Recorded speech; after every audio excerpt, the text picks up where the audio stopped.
سڵاوی کامەران حاجی عومەر و تیمی باسی ڕۆژتان لێبێت ئەم جارە بە دوواداچوون دەکەینە سەر کێشە و گرفتی بەڵێندەرە لە نێو هەرێمی کوردستاندا. بەپێی زانیاریەکانی ئێمە زیاتر لە 3000 بەڵێندەری جۆربەجۆر لە هەرێمی کوردستان هەیە. بۆ جێبەجێکردنی پرۆژەکانیشیان بەشێکی زۆر لەو بەڵێندەرانە بڕێکی زۆر لە پارەیان لە لای حکوومەتی هەرێمی کوردستان بەجێ ماوە کە باس دەوە دەکرێت بەدەیان ملیار دیناری عراقیە. بەشێک لە بەڵێندەران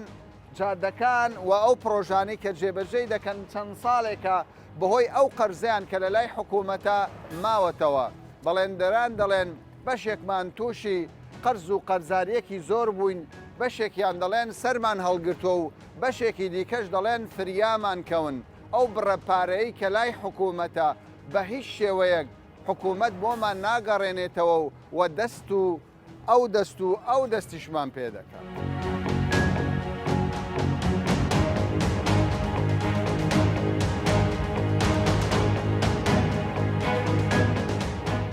مامۆستا گیان سڵاوت دێبێ حاڵی ئەو گەڕەکە چۆنە؟ وەزاتان چۆنە لەوەی کە ینی خەریکە قیرتاو دەکرێت و قیرتار نەکراوە چەند لە مێژ؟ خۆی وەزعی گەڕەکە زیاتر ئەو قوتابخانە ئەو قوتابخانە نزیکەی 700 قوتابی لێ دەخوێنیت بە کچوو بە کوڕۆ چەند دەوامەشی تێدا هەیە. لە دوای قوتابخانە مزگەوتێکە کە مزگەوتی خۆمە لەوێمە ڕۆژانی هەینی زیاتر لە 500 هەتا 700 نەفەر نوێژ خوێن تێدایە کە لە چادەورەی شاوێش و ئەولادەی هەمووی دێنێ ئێرە. بەڕاستی لە عەزابەکدانە ینی کافر زژی بەو ملەتەی دەسووتێت. بەڵام 2013 ئەو پرۆژەیە دەرچوو 2013 ئەو پرۆژەیە دەستی پێکرد. بەڵام کە شەڕی تیرۆریستان بەسەدا هاتوو وەکو هاوڵاتیەک هەستمان بە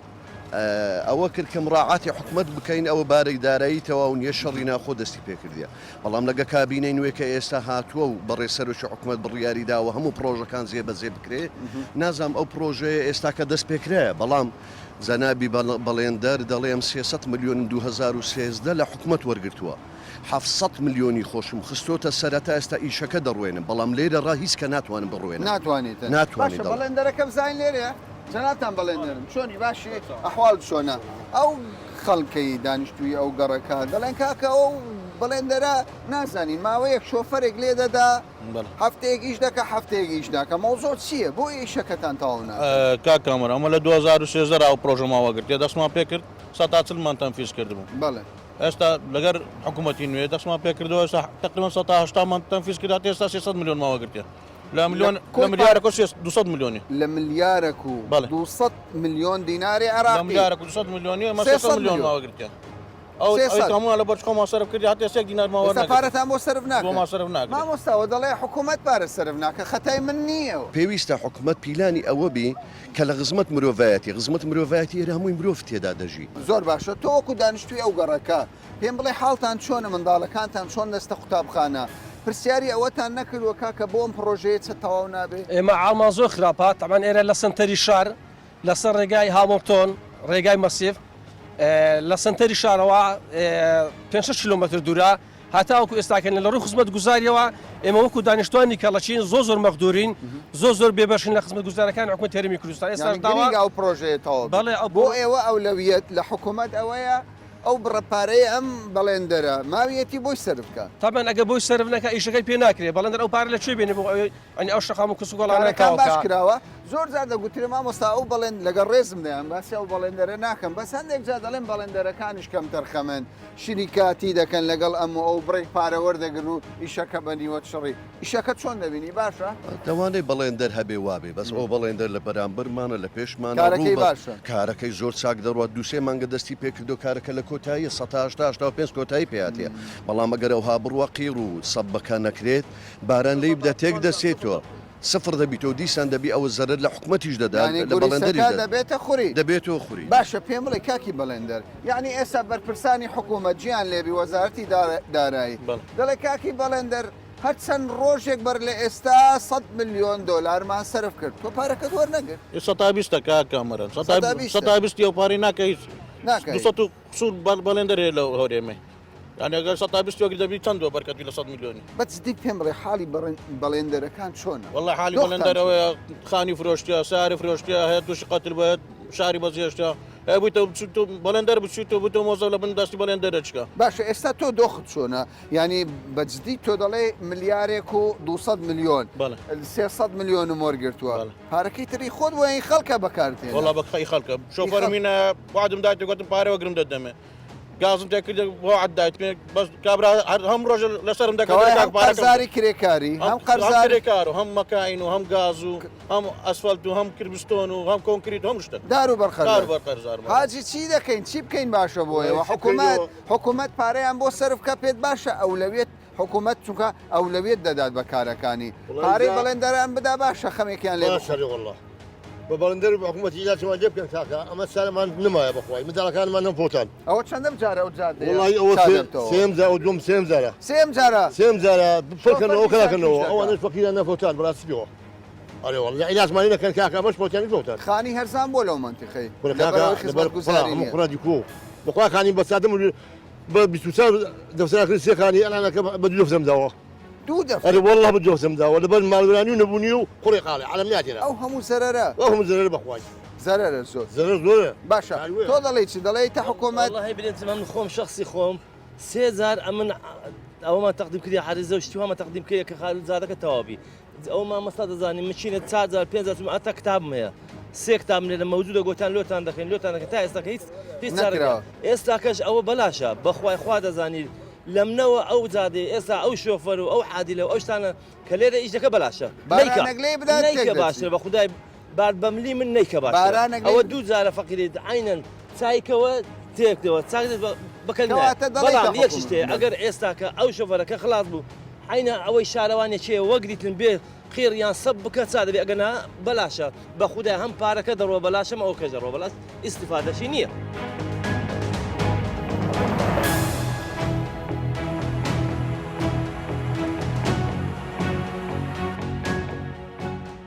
ئێوە ژمارەیەک بەڵێندەرن دەڵێن کێشەمان هەیە لەگەڵ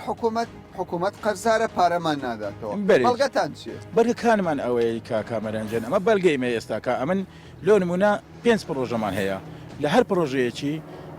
لە پرۆژەی کەرەکان یێرەکەرەچینی لە پرۆژەی پۆندی سەدەی دەڕەمیر پرۆژەی سندی پیرەزا ئەمن لە 2013 وەرم گرتووە هەتا ئێستا حکوومەت ئەوری لەمە نەداتەوە بۆ پارە سەرفکردنەکەی مەحەقەکەی خۆمان ئەمە لێرەدا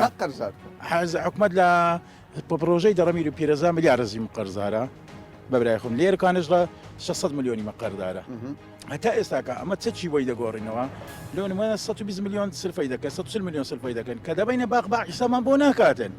لە پاشەنجی تەلەفۆنی خەڵکانێکمان لۆ دێتن کاکە ئەو پارێ دەگۆڕنەوە بە چەندی بگۆڕنەوە کاکە بە 180 زەرەر دەیگۆڕنەوە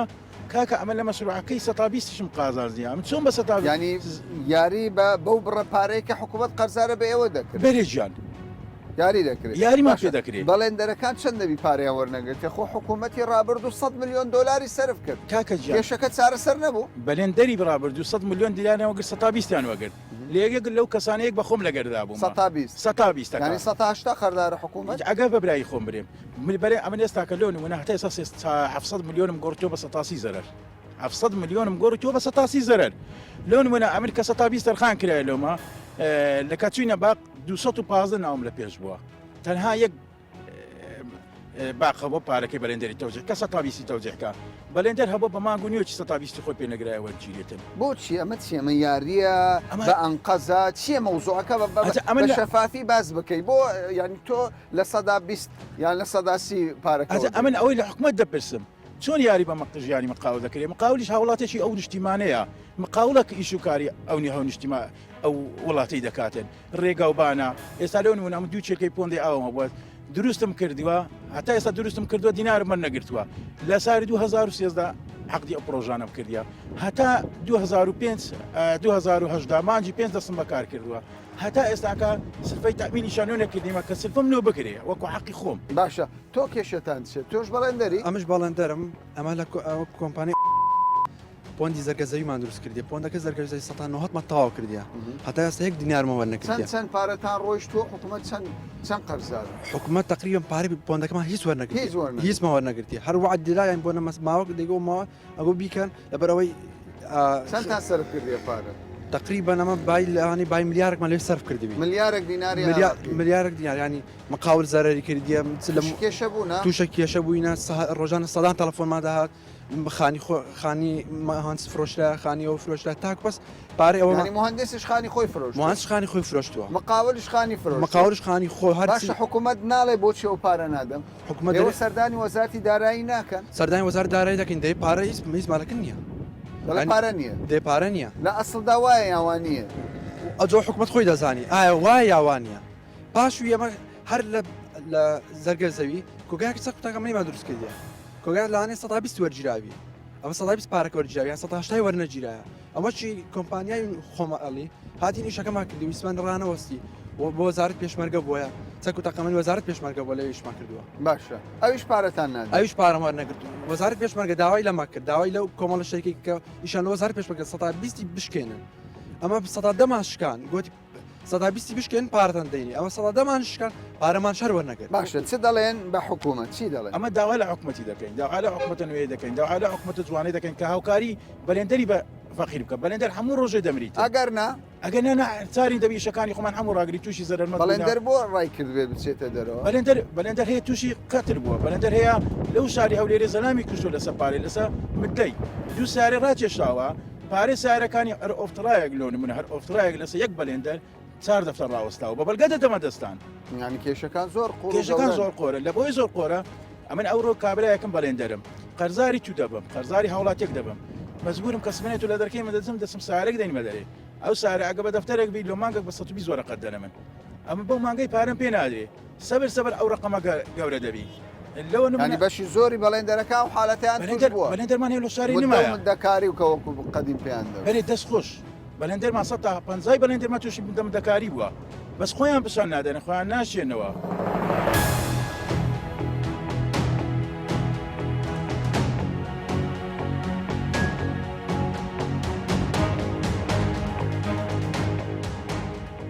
تۆ پێم دەڵێ ینی خەڵکانێک هەن لە وەزارەتی دارایی بە شێوەیەک لە شێوەکان سوود لە چەکی بەڵێندەرەکان وەردەگرن چۆن ئەمە کاک کامارە گەندەڵی چەکجار گەورە هەیە بۆ منم بەڵێندەرێکم ملیارێک حکوومەتی حکوومەت گوتی سەرف دەکەم دەسمە بەڕێوەبەتێکی بەڕێوەبەتی دارایی لە دارایی لە بستەکن وەزیر ناگاتەکن وەزیر ئارقالە چەکجار گەورە دروستەکە بەئەنقەزە بەئەنقەسە 100% بەئەنقەسە ینی کتابەکە ناگات بە وەزیر نووسراوەکە نووسراوەکە ناگاتە وەزیر وەزیریش ئاگادار نییە وەزیرش ئاگادار نییە ئەو لە مدیر عامەکان ڕێگی لێ دەکەن باشە مدیر عام و فەرمانبەرەکانی وێندە باشە بۆ ملیارێک حکوومەت ملیار لە سەرف دەکەم پێم ناگاتکن وەزیر ئیمزای بکاتە تاکو بۆ یەک تەوقع بۆ یەک تەوقع باشە بۆ ئەوتە لەو بینی کەس سێم دروزەبی کەسی سێم دێتم کەسی سێم چێە کەس سێم کەسەکە دەست ڕۆیشتووە دەستی دەڕوا دەست ڕۆیشتووە دەرێ کاکە وەرە 130 من بەڵگەم هەیە حەزەکەی سە باشەوەی بەڵگەکەت پێپشاندەم بەڵگەم هەیە دێر 130 بدێ هەفتاکەی لۆتۆ ینی لە 170 بڕی پارەکەی دەداتێ 130یەکەش دەخاتە جیرفانی خۆی دەخاتە جیرفانی خۆی باشە چۆن هەر بۆ خۆی دەبێ یان لەگەڵ ئەم لا ئەو لە شریکاتی هەیە ئەو تقریبا دابەش دووانە دەکرێت دابەش دەکەوانە باشە تۆ پێم بڵێ پارە بۆ بەڵێندەرەکەی سرف ناکرێ بۆ کەسی سێم دەتوانانی ئەو پارەیە سەر ئەوە گەندەڵێکە ینی زۆرە ئەو حاڵەتانە ئەو حاڵەتانە گەلک زۆرە لە مدیر عامەکە لە بەڕێبەرایەتەکان زۆر ئەوە باشە بۆچی بەڵێندەر ڕازی دەبێت لە 130 بدات بەو کەسی سێمە ئەمە بەڵێندەر مەجبور دەبین مەجبور لێرە ساق شۆفەر تەلەفۆن دەدات گرێت تەلەفۆن دەکات هەڕەشە دەکات دەرخانی خۆت بفرۆش ساری خۆت بفرۆشە ئەوە جگەلەوەی کە فرۆشیتمان هیچ نماوە هیچکەی مەجبورین لێرە من ئەوە یاریەکی گەورە هەیە ینی گەندەڵێکی گەورە هەیە لەوە بە بەڵگەوە گەندەڵێش گەورە هەیە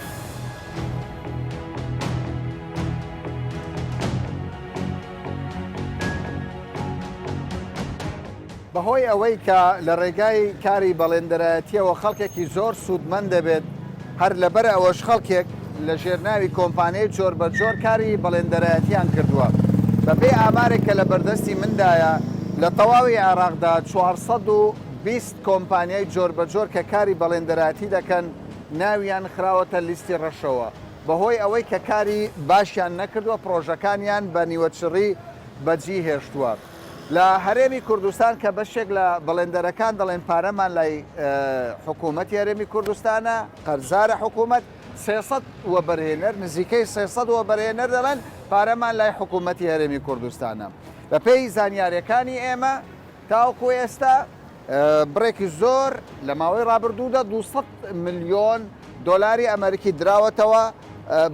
بەڵێندەرەکان بەڵام تاوەکو ئێستا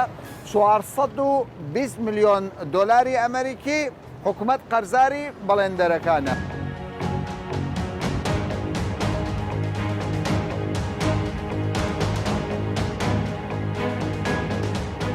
وەکو هاوڵاتیەک سەرنجت چێ لەسەر ئیشی بەڵێندەرەکان مقاولەکان؟ بەخوا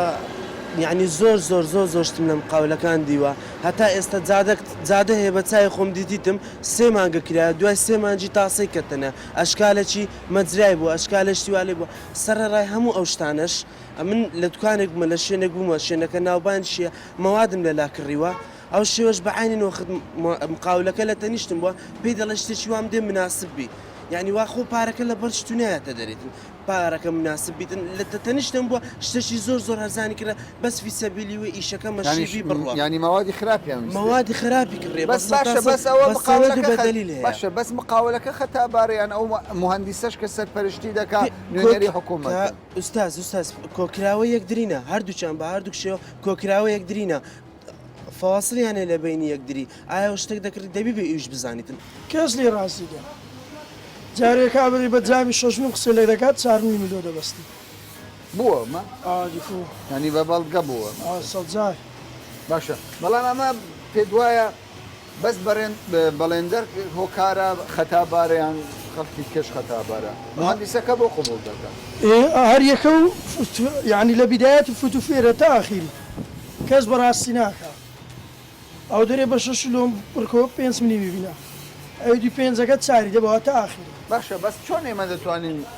خەڵکێکێ بەڵێندەڵێ دەرەکاکەم بە ویژدانەوە ئیشم کردووە حکوومەتیش پارەم ناداتێت پارەی نەداوە بە من ینی پێدوانی ئەوانش تا ڕادەیە گرفتیان هەبی بەدیکو حکومەتیش خەتابارە خەتابارە ئەو دێسای مخاولەکانم هەیە 20 میلیۆنە 3 میلیۆنە 40 میلیۆنە چەند جار شێریگاتە بۆی دشمانم کە نەمان کردیان باشە بەچێ بگوترێت مقاول بەڕێیت و باشە ینی حکوومەت چۆن هەر کەسێک بڵێ من مقاولم یەکسەر ئیشی لەگەڵ کاتەواوە نابی هەرچی وەستۆ برێ مقاولم نابی دەبی تەمەشای ڕابردووی بکە ئەدی پێشترەوە بووە خەڵکانێک مقاول نەبوونە بوونەتە مقاول کابرا هەیە بەخوای نمونە سبوخچە مقاولە کابرایان 5 دەفتەرێتە دەفتەرێ خۆی کردتە مقاول یان برادری خۆت بە شتانەی کردووە جێشم لێ بۆ بەرێ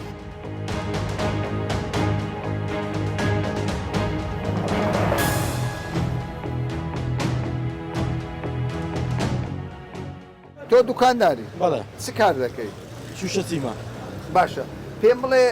چی تێگەیشتی لە بەڵێندەرەکان چەندە لە کار و ئەدایان ڕازی وڵی کاکە ئەوەی ئەمە شتیا دەکەن لە 96 لێرەمە من باشە ئەوە دێ من ئیش من لەگەم قاولەکان کردبی هەتا شتی خراپەی باش نابن داوەشتی خراپ وڵی دەرێ کاکە گرنگ نییە کامە هەزانە ئەوە ئەوی بەکاربێنێ بۆ من پێی ناڵێ کاکە ئاخر ئەمە دەری ئەخر بۆ من دەرنانی چۆن دەرناین باشە ینی کۆنترات نەبووە بەخۆی تەندەر نەبووە خۆ بە زۆر پێی ناڵێ وەرەم شەقا وڵی ئەوەی جارێ لە خۆیان بکە گرنگ ئەوەیە ئەو شێکە ئێستا من لە بۆیان دەکەین باشە 180 حتا 1 سنت کەپتن هەبی بە دوای هەرزان دەگات بە دوای هەزان قوربانجان 185 ڕێزمێ بۆ جەنابەت خیانەتیان لە ئیشەکەیاندا هەیە کە بەڕاست و ڕەوانی تێگەشی ئیشەکەی ناکەن خیانەتیان لە ئیشەکەیان چۆن دەکەن بڵێن موادەکان هەمووی تیجاریە بە تیجاری داخل دەبێت زۆر باش بە تەقلید یعنی بە دەرەجە 1 داخل نابێت دەرەجە 2 دەرەجە 3 دێتە ناو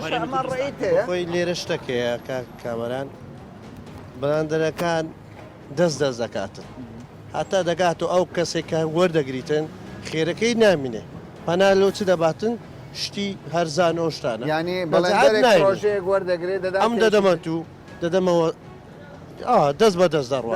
ئاخر کەس چێبی زەرەرەکە دەبی خەرکەکە گریتن لەگە ئەو کابرەکە گرتیتی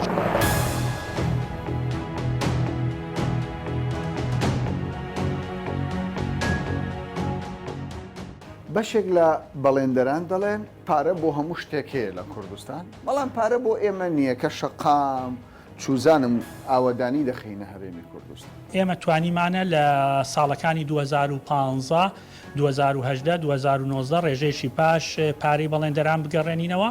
ڕێژەکە لە نێوان 500 بۆ 600 میلیارد دوو قۆناغی سەرەکیمان خەرج کردووە بۆ بەڵێندەران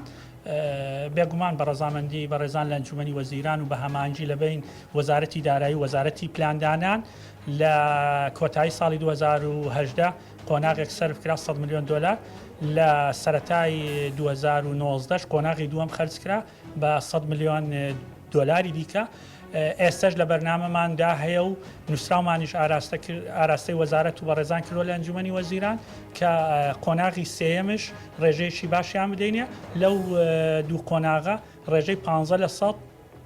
بۆ 20 لە 100یان بۆ خەرج کراوە بەڵام بەگشتی ئەو پارەی کەوا بەڵێندەران لای ئێمە ماوە ڕێژەیەکی زۆر باشی لێ خەرج کراوە ئەتوانم بڵێم ڕێژەکە لە 165 بۆ 70 لە 100 پارەکانیان خەرج کراوە تەواوی بەڵێندەرە